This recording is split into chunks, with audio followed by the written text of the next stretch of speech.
You are now listening to Talk is Cheap FM. Brought to you by Bet the Tuesday. Talk is cheap, motherfucker. Yo, what's up, everybody? How you guys doing today? This is another episode of Talk is Cheap FM. In this series, I'm going to call it Just a Conversation. It's where a caller can call in and we'll talk about anything pertaining to relationships right now.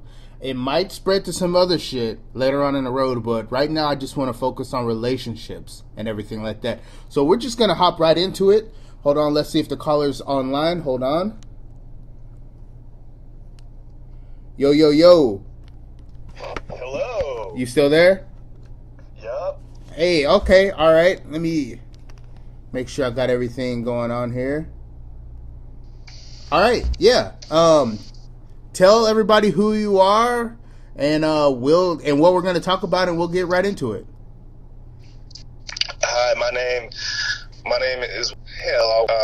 I am a person who is in the non-monogamy community here in Seattle. I am a big fan of talking about relationships in terms of like getting a sense of where we're going. So, yeah, glad to be on here. Oh, yeah, for sure. Seattle. Damn, I want to... Wasn't that movie Twilight filmed there in Seattle? Well, Twilight was supposed to be set in Forks, Washington, which is out on the peninsula, so a bit south and east, but in the same state. Okay, listen, I don't give a fuck what anybody says. I'm a big Twilight fan. Team Jacob. I don't care. I just thought the shit was kind of cool. You know what I mean? Anyways, that's enough about me. That's enough about me. Yeah, jump into it, man. Monogamy. What is it? Non-monogamy? Non-monogamous? Like, talk about that. Well, to put it succinctly, I'm a fan of non-monogamy for a few reasons, and I do also want to categorize I want to categorize non-monogamy a little. Okay. There are a few different subsets under which you can categorize it, and so in terms of non-monogamy, you have an open relationship. Okay. You have, so that's one. There's also there's also polyamory, and then there's also swinging, and I'm talking about ethical non-monogamy. So it's consensual. There's communication about it, and it is something that where it's all on the up and up front. Okay. So, I'm trying to write all this down because I thought just non-monogamy is just you go around and you just do what you do. But we got open relationships, we got swinging, and then what was the other one? Polyamory. Okay. So, polyamory, it's a really funny hybrid of Latin and Greek because it means many loves. So the poly is from the Latin, and it's from the Greek, and the amory is from the Latin. Excuse me. Okay, cool. All right, so let's pick apart each I guess category, and we can start off with open relationships if you want. Sure. So I'm actually in the category that I had so much trouble saying polyamory. Okay. But we can talk about open relationships. Yeah. Open relationships usually mean, so I have a friend, and this friend, they have a partner, and they have a policy that you can have some sort of sexual liaison with somebody else, but as long as you don't have sex with them another time. So it's a way to really make sure that there is a level of novelty in terms of sexual experience, and then also it makes a point of having you anchored with that person with whom you're in relationship consistently. Okay. And yeah. All right. So they both have different partners that they have sex with, or they pick one person they both can have sex with? Oh, no. They have different partners. Okay. So yeah, that also brings up the whole thing about unicorns. So the one thing that's common in different aspects of the non-monogamy community is unicorn hunting, because oftentimes when you have a couple and they want to engage in some sort of group sex, they seek out people on OkCupid and are unicorn hunting, and it's a really detrimental practice in a lot of ways, because it's essentially really seeking out what you want without really putting somebody in a box in terms of me and my partner, we're going to have some sort of threesome. Would you like to be part of that? Whoa. Okay. I've been offered something like that, and I'm just walking around minding my own business. And I want to talk to you about the whole situation I was in, because okay, sure, yeah, but unicorn hunting, I'm writing that down because I want to look this shit up. This is all new to me. Unicorn hunting. Okay, cool. All right. So in an open relationship, this is my thoughts on open relationships, man. I think that, let's say a guy and a girl are going out and the sex isn't that good, and then whoever presents, let's do an open relationship, right? If the woman presents let's do an open relationship, she probably already has a line of dudes that she wants to fuck, right? And just by my observations growing up, ever since I was a young lad, I realized that females have the choice of who they want to have sex with, because they get offered sex all the time, And in an open relationship, I feel like if a chick is offering it, she probably already has stuff set up. And it's going to be harder for a guy to go out and, have sex with other chicks. It's going to be harder for him than she will, That's how I feel. Bro, there's a lot to unpack there, because not every sexual advance is one that is desired, and we can look at it from a gender perspective, and there are gender dynamics to this for sure, but at the same time, I think that if we do that in a certain way, then it is detrimental to our coverage of this. So let's put it this way. Okay. Yes, women, femmes, and some people, and non-binary people, oftentimes receive a lot of sexual attention, romantic attention, but only some of that is desired, romantic or sexual attention, and so you can say that well, first off, it's also case by case. So I feel so uncomfortable talking about codifying it in terms of gender. Yeah. all right, but yeah, like, it's, I think that there, like, once you get into certain social circles, like, the opportunities are pretty good for everyone. Everybody in the party is going to be happy.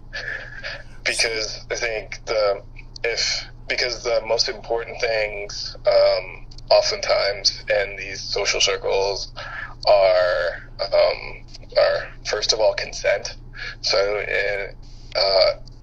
an emphasis on consent culture, and then like, in terms of, like, having some sort of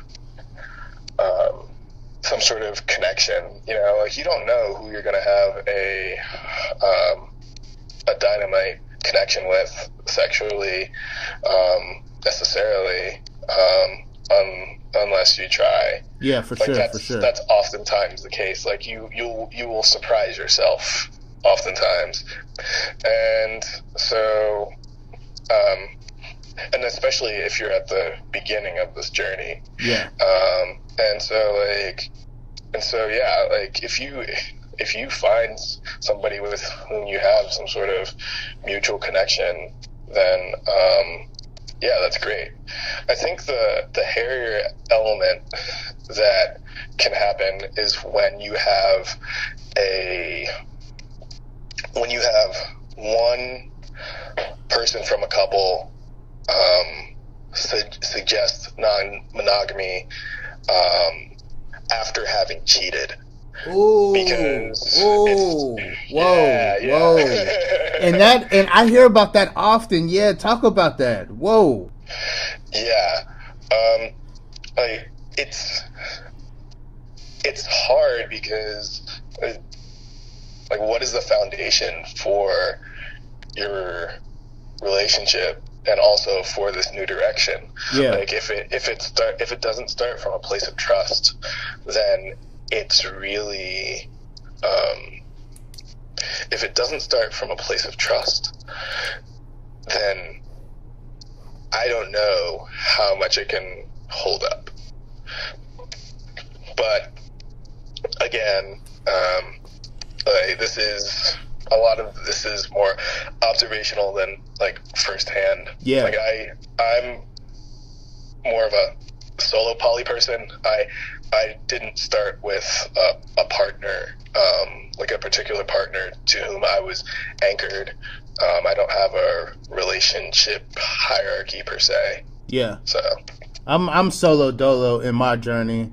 You know, like, I just feel like I'm eventually gonna rub somebody the wrong way, and I'm just cool being alone. Like, I'm cool being just a nomad and just doing what I do, and I don't have to worry about anybody else's feelings or anything. That's just how I am. But anyways, so this is very interesting, by the way, Wale. This is very fucking interesting because I know about these three categories, right? But I never really dug deep, you know. I just thought it is what it is, you know what I mean? But you have, like, the inside information, right? So let's. Is there anything else you want to talk about pertaining to open relationships? Not really. It's a lot about trust. It's all. Yeah, like, just with any relationship, there's a lot of communication. All of these relationship configurations involve communication. Oh, I do have a question. Do you think some people, a majority of people, or a small portion of people use open relationships to get out of their previous relationships and start something else? Like, they don't want to necessarily break up until they know that they have something else lined up, like a guarantee. You know, I'm not necessarily going to agree with that. I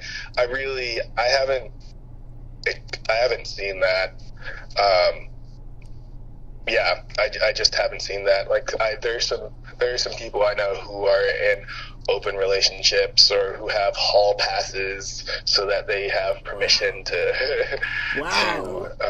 get with people that are not their partner, and they have a healthy long-term relationship with said partner. But I wouldn't say that it's necessary that doesn't happen either. Yeah, That's just not been my experience. Yeah, I mean, I don't know. That's why I kind of gave out, like, you think a small percentage, a majority, or whatever, because, I mean, I've never been put in that situation, so I don't know, and I'm not going to pull out any, like, statistics out of my ass, so I try to, like, generalize stuff, because this might be a question that somebody has that's listening, you know what I mean? So I just try to put out every situation, because I could tell you there's a lot of guys that I talk to that when you talk about open relationships, that's one of the things that comes up is like, yo, is my girl like fucking somebody that she's already interested in that probably has more than me or whatnot? But that's just me throwing that shit out there. Let's talk about... I would say that if you wanted to get more information about statistics, there's an academic conference that happens every year at UC Berkeley. That's a conference on ethical non-monogamy and also about monogamy. So, like, just those statuses and statistical stuff about them. Man, you might have to send me the link so I could put it like in the link below so people can actually like, go to it and look at it. Because I didn't even know anything about that. Dude, you're opening my eyes up to all kinds of stuff, man. I appreciate this. I really do. All right. So let's get into swinging. And then I think my story that I have, I think it has more to do with swinging than open relationship. But let's get into swinging. What can you tell us about this category? Swinging is where you have a partner and you meet somebody, another couple, and you switch off. It's like the show Spouse Swap. Yeah. But it's in like usually in a hotel room or at a party. Yeah. And you switch off. Yeah. What is the difference between swinging and open relationship? All right, so I'd say the difference between swinging and an open relationship is oftentimes the swinging happens in like with your partner's present. Yeah. So in the case of both couples, and then like I think that's the big thing. So.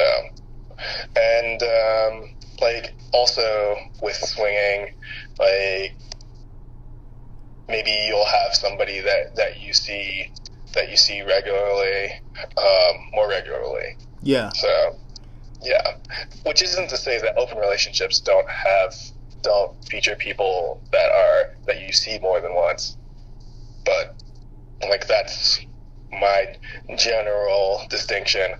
And once again, I can speak most, not authoritatively, but like most in terms of knowledge and experience about the last category, polyamory. Okay. Well, one thing. Have you ever been to a swinging party, or do you plead the fifth?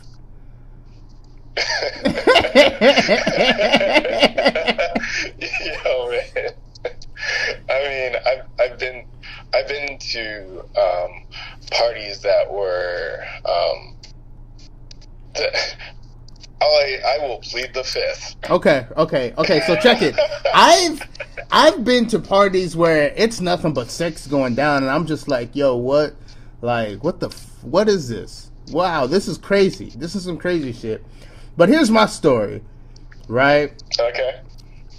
So at the time I was working at a tech store, very popular. Okay. You probably have one of their phones in your pocket right now, right? And I'm working at their store, minding my business. You know what I mean? Just helping people out. You know, I'm very energetic. I like to help people out, especially older people. I like to help older people out. You know, especially with technology, because I don't want them to get frustrated. You know, so I'm helping this old dude out, and this dude is about, I would say, like 70, 80 years old, right?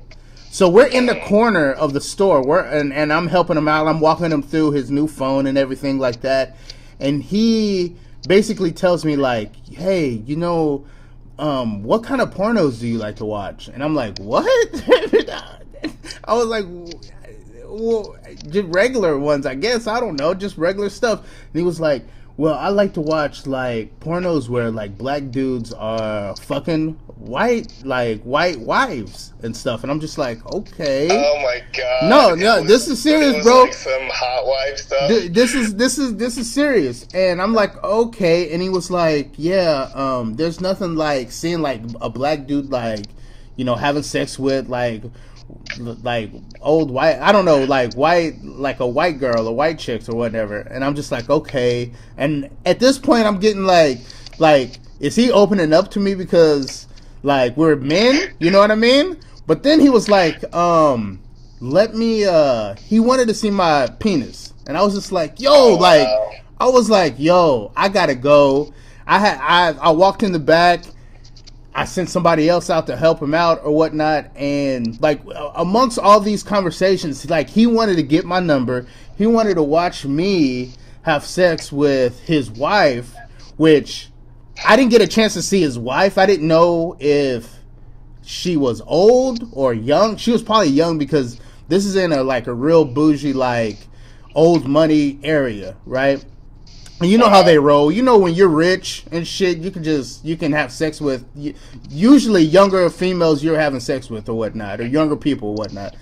But I was just like, yo, this is crazy. So he wanted me to watch me have sex with his wife and shit. And I was just like, this is too much. This is too much. And there's so much wrong with that. Let me, I'm going to interject. One, like, he's talking to you about this in a professional setting. Yes. Two, like, he's doing it. He's talking about this thing where that will involve his spouse, but without the spouse being present. Yeah. And so, like, you don't know, like, what level of like information or consent the spouse has, and like there are volumes beyond volumes going on there. Yeah, dude. I felt uncomfortable, like I was being set up, because I'm a black man, and I'm very cautious of, like, my surroundings and what I'm gonna get myself into. But I could tell you the truth, bro. The only thing that I regret in that conversation is not seeing what his wife looked like. I left before that, but I kind of kicked myself in the head, like, man, maybe she was bad or whatnot. Not saying that I would do that or whatnot, but at the same time, I should have told him to let me see a picture of her at least. But oh well, you know what? I'm not gonna live in the past. But that was my whole situation. So, was that more of, if he wasn't I guess one of these categories, what categories would that be like in? Would that be more of an open relationship, swinging? Like, I like, if you look this shit up, like, on porn sites, it's called cuckold or cockled. What is it, cuckold or something? Where, like, the husband, cuckolding, hot wifing, yeah, and they're always getting, like, fucking blasted by black dudes and shit, and I'm just like, whoa, this is a whole like subculture and stuff. You know what I mean? This is crazy. So yeah, it's rather wild. It has a lot of it has a lot of racial elements, dude. Oh my god, yeah. I was like, cause you know what? I'm gonna be honest with you. Yeah, I watch cuckold videos sometimes, you know, but I'm just like, yo, this is like almost like even the title's like Big Black like Stud and shit. I'm just like, yo, this is like some slavery type shit. Like, and then it makes me wonder, like, was some of this shit going down during slavery? Like, who knows what the fuck was really going on? Like I don't know, man. My mind just wonders. But I do feel like that racial, like almost like slavery type shit when it comes to that shit. Yeah, that's totally reasonable. And so America, we have this history, and we're all unpacking it in different ways in terms of our racialized history, and then there are gender dynamics at play as well. And if there's consent there, like I'm like consent on all sides, like enthusiastic consent on all sides. I'm not gonna yuck anybody's yum, but it's not for everyone. But at the same time, like it's pretty big. Like it's everywhere. It is everywhere. That porn is so. It's really popular right now. Like there are Tumblrs like that have so many followers. Damn. That are that specific theme, or a variation of it. I honestly believe that. I believe that 110%. I believe that. It's crazy, and I'm in the bodybuilding industry. I'm like in the fitness industry, right? And most of my friends are like black fitness trainers, right? Even a couple of white dudes. And they tell me stories on how, like, rich people want to fly them out to do personal workouts and, like, even, like, do some questionable shit with their wives, like, while working out or whatnot. And I'm just like, yeah, like, I don't put anything past any situation anymore, you know? So there's probably even subcultures in that cuckold shit that, like, it's just crazy. I don't know, man. But that's why people need to create FetLife accounts, you know? Oh, what kind of account? FetLife is the other social media network that starts with an F.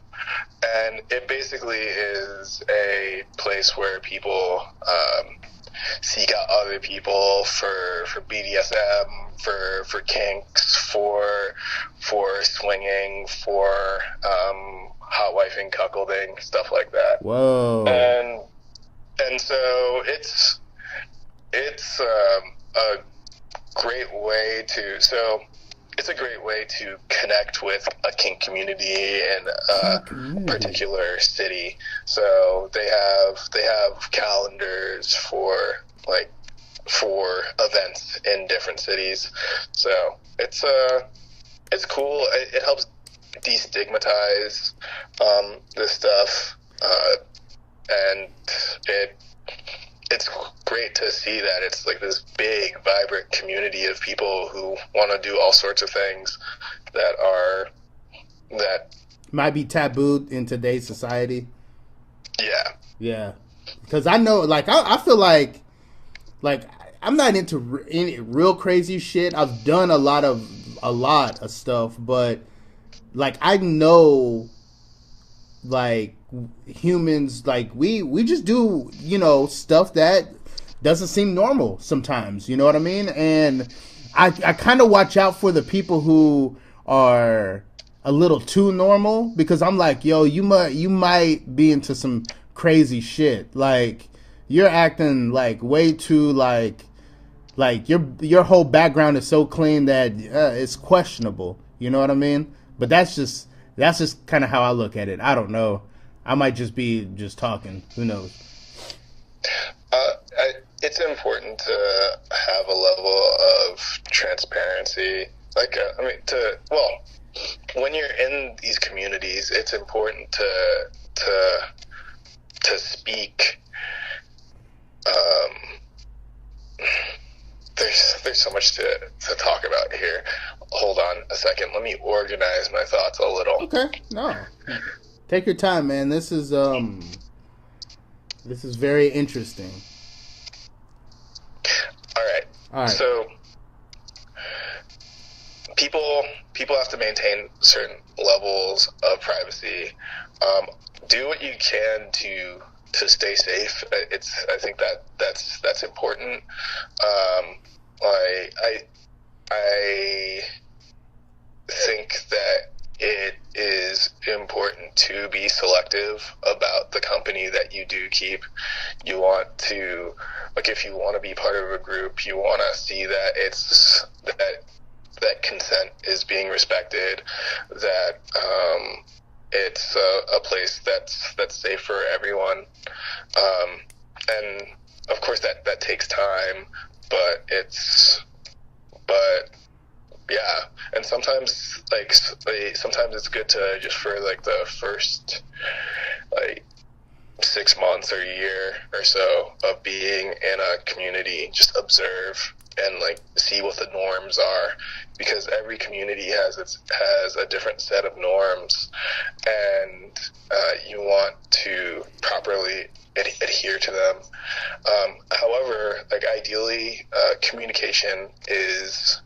more communication is better than less communication, and so communicate as much as possible. Make sure that consent is enthusiastic, and also check in regularly with someone, like when you're carrying out some sort of scene. Okay, cool. You